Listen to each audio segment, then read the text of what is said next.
Hey, what is going on, GTS? You got AJPay bringing you my first upload to this channel. It's going to be a UU match against a guy named TyrantBowser, and that's a pretty filthy ass sick name.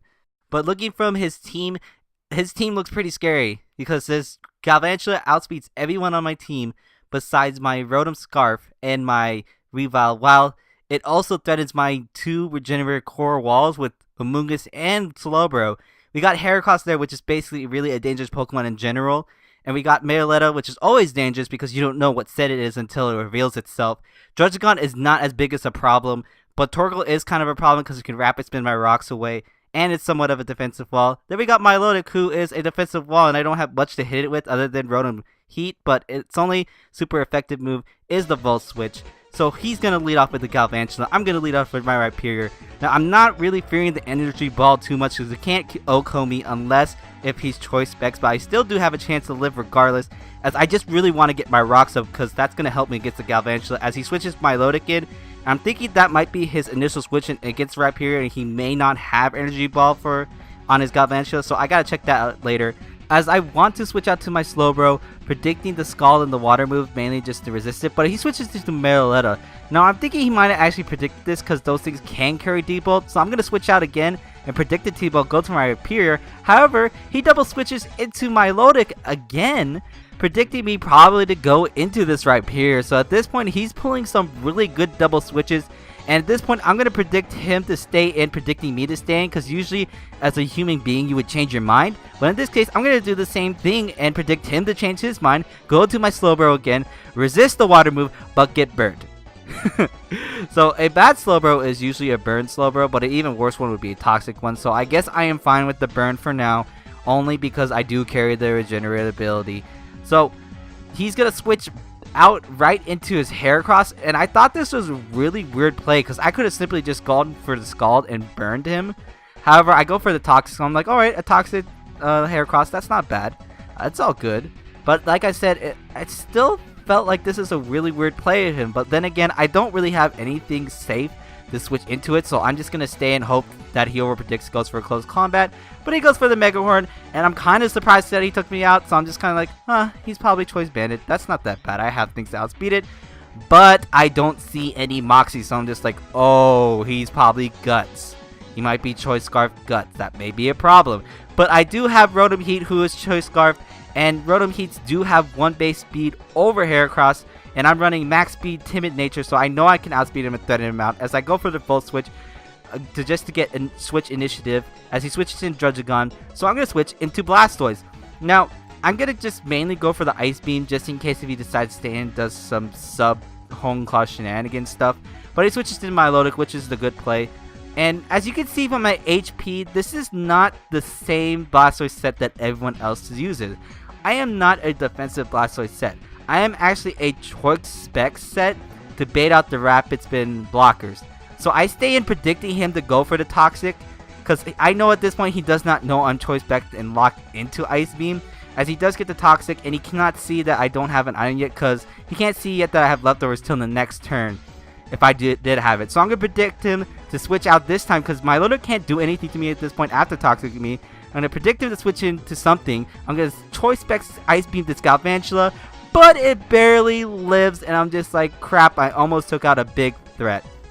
But since I'm seeing him switch out here to Torkoal, I know he does not have Energy Ball. Reason being is because Energy Ball would have been the best move there. It's super effective against my Blastoise and super effective against my Rhyperior, which is usually my initial switch in. Now, I decided to go for the Earthquake here because I did not want to risk the chance of Stone Edge missing, and I wanted to get damage off of something, and I thought Earthquake could kill this thing off, but unfortunately it does not, and he's able to rapid spin me. And now I'm a bit of a predicament here because I have to either decide to kill this thing off or set up my Stealth Rocks now, but risk the chance of getting burned from a Lava Plume because I know these things can carry Lava Plume.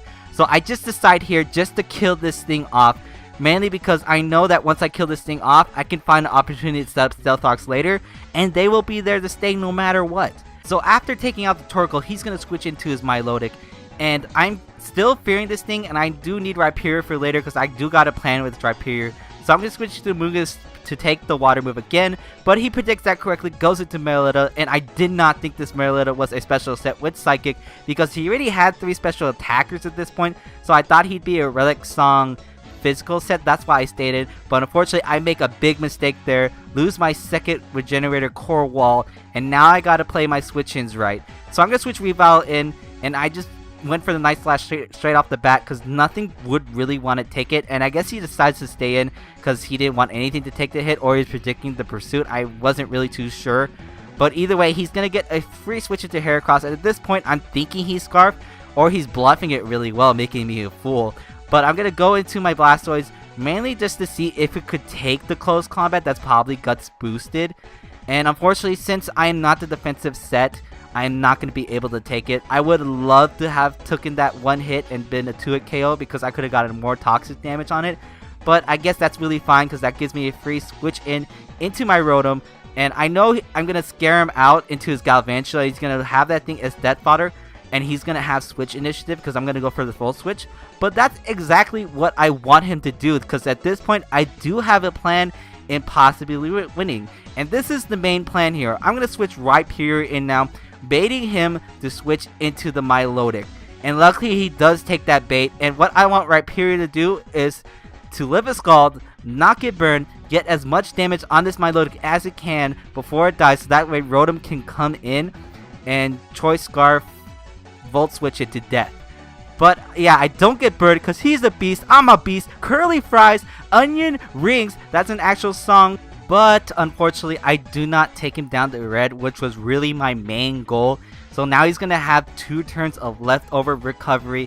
And at this point, I just have to pray to God and hope that a Choice Scarf Volt Switch with max attack with a timid nature can take out this Milotic from this range, because I know how bulky these things can actually be. So I'm going to go for the Volt Switch. Nelly's, it's getting too hot in here, so I'm getting out. But that Milotic barely lives, and once again he has another poke, barely live with a tiny bit of health. And I just gotta hope that when he goes for the Scald here, I don't get burned. However, he goes for the Recover, which is not that bad of a play. But now my only chance of winning at this point is to reveal my Weavile set, which is the SD Life Orb set. So I gotta go for the Sword Dance right now, and I just gotta hope that he does not burn me with the Scald, because if he does, I have automatically lost this game, as he does go for the Scald, and he does not get the burn on me. So at this point, I can try and get ready to sweep now, as he's going to switch into Druddigon, which was kind of a good play, because I'm going to go for the contact move with the Night Slash, and surprisingly enough, I'm able to take this thing out in 1 hit, but I am going to take some Life Orb recoil and some Rough Skin recoil as well. And at this point, he has 2 pokes left, and he's going to switch into Heracross in, which is probably Choice Scarf. So I'm just going to go for the Ice Shards that are +2 attack, and luckily enough for me, it takes out this Heracross from this range. So at this point, this game is really mine, because I know for a fact that a +2 Night Slash does more than 50% on the Milotic, way more than 50%, and at that point, I do still have Rotom, which could easily Volt Switch, kill it off, and that's going to be a narrow 2-0 victory on my part, as we're going to go into key play of the battle. And you guys just saw it, it was my Weavile setting up a Sword Dance on that Milotic's face. Now, if I had not done that Sword Dance, I would have never been able to bait out that Druddigon. That Druddigon probably would have still been alive. I probably wouldn't have been able to take out that Heracross with a +0 Ice Shard. His Heracross would have probably lived and killed me. And then it would be really my Rotom Heat be against his Druddigon and its Milotic, and I have to choose a move to be locked into, and Druddigon does resist all my attacking moves as well, so he would have been able to win. But luckily, instead of that, it's going to be my narrow 2-0 victory, and that was a very good game, TyrantBowser. So leave a comment down below telling me what I can improve on, what you liked and what you did not like. And if you guys are going to go view my channel, I only do 2 things on my channel, which are these Wi-Fi battles and something unique that I don't think anyone else does. It's called the Pokemon Fire Red Dual Nuzlocke Randomizer versus Challenge Thing LP that I do with my best friend, I guess. Well, not really best friend. My friend, Comrade Concarne. His name's Corey. And yeah, that about does it for me. So like if you like, comment if you like, and subscribe to GTS or me if you like. And I'll see you guys later. Hopefully I'll see you guys later.